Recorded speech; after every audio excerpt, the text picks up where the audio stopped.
Türkmenistanda gyzamyk keseli ýaýraýar. Aşgabatyň ýokunç keseller hastaxanalarynda gyzamak bilen kesellenen çağalaryň sany köpelýär. Esasanam çağalaryň arasynda ýaýraýan bu keseliň paýtagty peýda bolandygyny we ýaýraýanlygyny yerli habarçylar, saglyk we bilim wekillerine talgylanyp habar berýärler. Häzir Aşgabat şäheriniň çoğunly etrawyndaky ýokunç keselleriň öňüne alyş merkeziniň hastaxanasynda ýüzlerçe çaga ýatyr.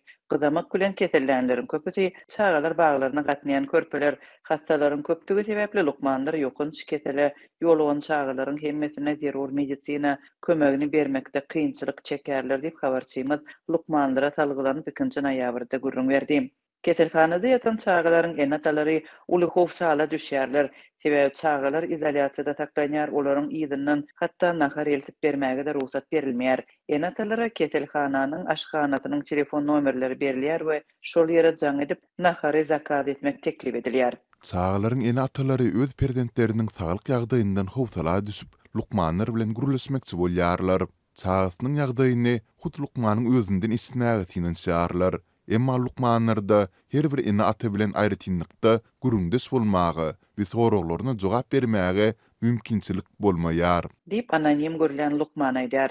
Barlykda çağalar baglarynda kiçi ýaşly çağalaryň arasynda ýaýraýan gyzamyk keseliniň köpelmek töwekkülçiliginiň saklanýanlygyna habarçymyz öňe çeker. Mektepden kiçi ýaşly çağalaryň arasynda gyzamyk keseliniň çalt depginde ýaýramagy dowam edýär. Onuň ojo Aşgabat şäherinde ýerleşýän çağalar baglary bolup durýar. Dip Azatlyk radiosynyň Aşgabatdaky habarçysy gürrüň berdi. Şeýle-de bolsa saglyk we bilim işgärleri bilen gürleşen habarçymyzyň söýlerine görä çağalar baglary kesellenen körpeleriň bardygyna garamazdan işlemegini dowam etdirýär.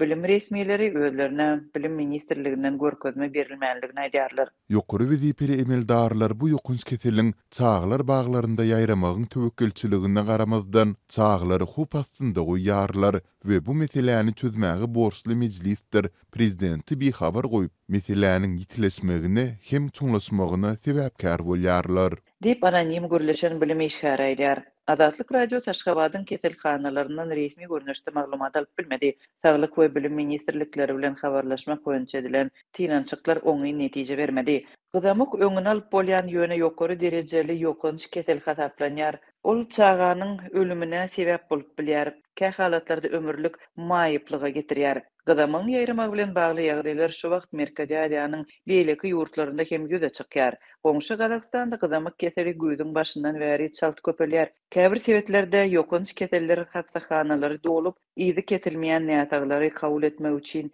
ýer tapylmaýar. Gazakstanyň Saglyk ministrligine görä ýurtda ýylyň fevral aýyndan bäri 10.000 hadise hasap alınıpdyr. Hasta çağalaryň 80% 14 ýaşyna ýetmedik çağalar, olaryň köpüsine gyzamyk sanjymy edilmändir. Kırgızstanda gyzamyk awgust aýynda köpeldi. Bu kesel zerarly çağalaryň arasynda ýok olanlaryň hem bolanlygy habar berildi. Sentýabr aýynda ýurtda gyzamaga garşy vaksinasiýa geçirmek işlerine başlandy. Ýurduň saglyk resmiýetleri netijede keseliň ýaýramagynyň esli adalandygyny habar berdiler. Bu ýurtda şu ýylyň başyndan bäri 2800-den gowrak adam keselläpdir. Olaryň aglaby köpüsi çağalar. Türkmen resmiýetleri we habar beriş serişdeleri ýurtda gyzamyk keseliniň ýaýraýanlygy barada başga kesellerde bolşýaly köpçülüge habar bermediler.